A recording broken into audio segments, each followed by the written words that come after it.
గ్రామ సర్పంచులు సగౌరవంగా తలెత్తుకునే రోజు వచ్చింది.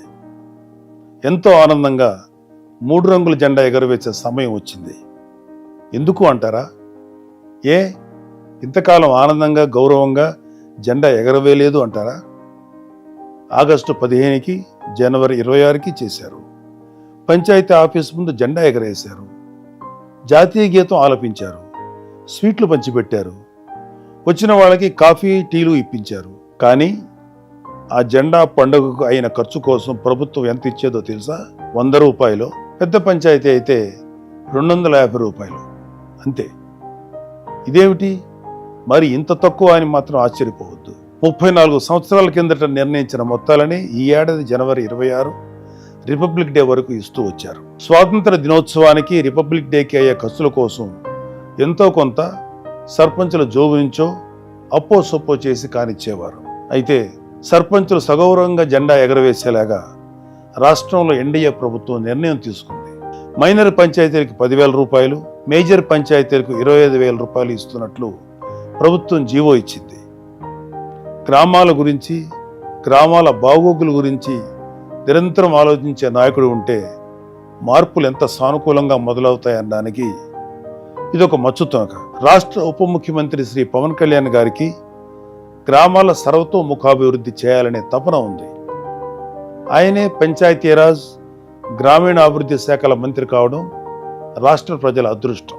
పల్లెలు అభివృద్ధి చెందాలంటే అక్కడ ప్రజల నుంచి ఎన్నికైన ప్రతినిధి ఎంతో ఉత్తేజంతో పనిచేయాలి. ప్రజలకు సేవలు అందించాలి.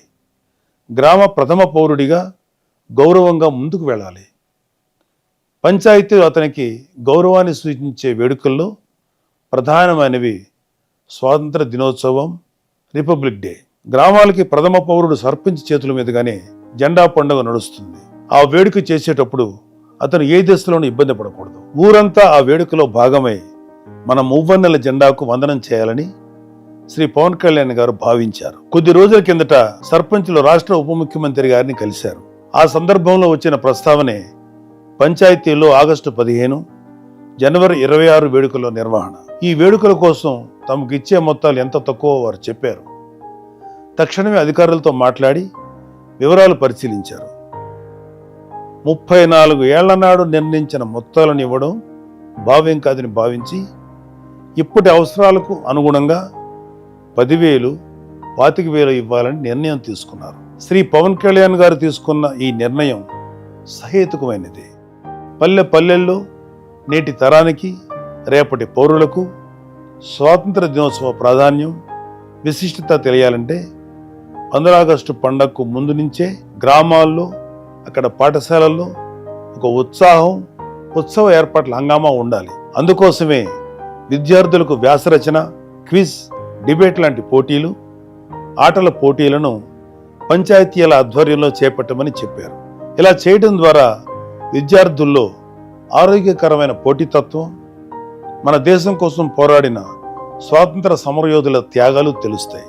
అలాగే పంచాయతీల ఆధ్వర్యంలో ఈ పోటీలు నడుస్తున్నాయంటే వాళ్ళకి స్థానిక సంస్థలు అంటే ఏంటి, పంచాయతీలు ఎలా ఉంటాయో తెలుసుకోవాలనే కుతూహలం మొదలవుతుంది. క్రమంగా వాళ్ళకి స్థానిక సంస్థల పాలన, ప్రభుత్వ విధానాల గురించి అవగాహన ఏర్పడుతుంది. ఆగస్టు 15 నాడు గ్రామంలో ఉన్న స్వాతంత్ర సమరయోధులు కావచ్చు, మిలిటరీలో పనిచేసిన వాళ్ళు కావచ్చు, వారిని పంచాయతీ ఆఫీస్కి ఆహ్వానించి సత్కరిస్తారు. వారితో పాటు పారిశుద్ధ్య కార్మికులను గౌరవించుకుంటారు.